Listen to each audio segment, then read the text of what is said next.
Hello ভাই বাদা, তো বলো কেমন আছো তোমরা? আশা করি তোমরা সকলেই ভালো আছো। তোমাদের দোয়ায় আলহামদুলিল্লাহ আমি অনেকটাই ভালো আছি। তো ভাই বাদা, তোমাদেরকে একটা কথা বলছিলাম, সেটা হলো শফিক খাইনকির বলার নিয়ে একটা ভিডিও বানাবো। তো সেই ভিডিওটা এসে পড়েছে। তো ভাই বাদার আমার কথা শুই নাকি ন্যাকামির মতো মনে হইতেছে? আরে ভাইয়া, ন্যাকামি না করলে কি ভিউ আসবে? তাহলে ভাই বাদার টুকটাক ন্যাকামি তো করাই যায়, তাই না? আচ্ছা ভাই বাদা, তোমরা কি আরেকটা কথা জানো?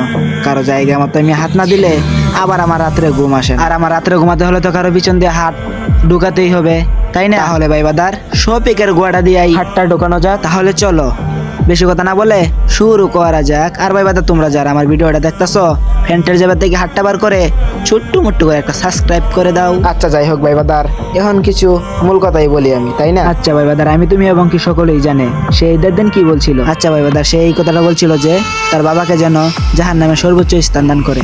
আচ্ছা ভাই বাদার, মানুষ কি জীবিত অবস্থায় জাহান্নামে যাইতে পারে? আরে খালাম, অবাক হওয়ার তো কিছুই নেই, কারণ শফিক বাঞ্চুত চাইলে সবই পারে। যেরকম তার বাবাকে জাহান্নামে পাঠাইতে পারে, তাও আবার জীবিত অবস্থায়। আমার তো আল্লাহই জানে, মরে গেলে জানি কি করে। আর একটা কথা কি জানো?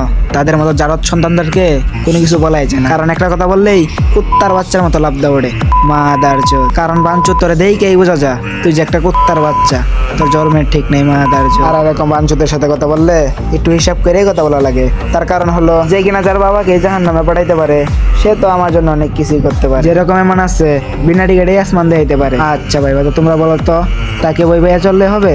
দুনিয়াটা 2 দিনের, আজকে মূল্য কালকে 2 দিন। তাহলে বলো তো ভাই বাদার, মানুষকে বই বইয়া চললে হবে? একমাত্র বই পাবা কাকে?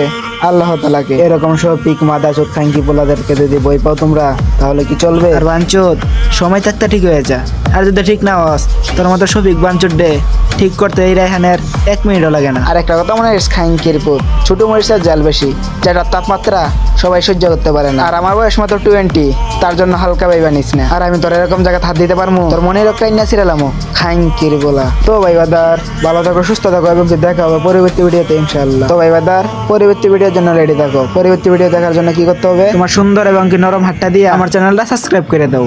আল্লাহ হাফেজ।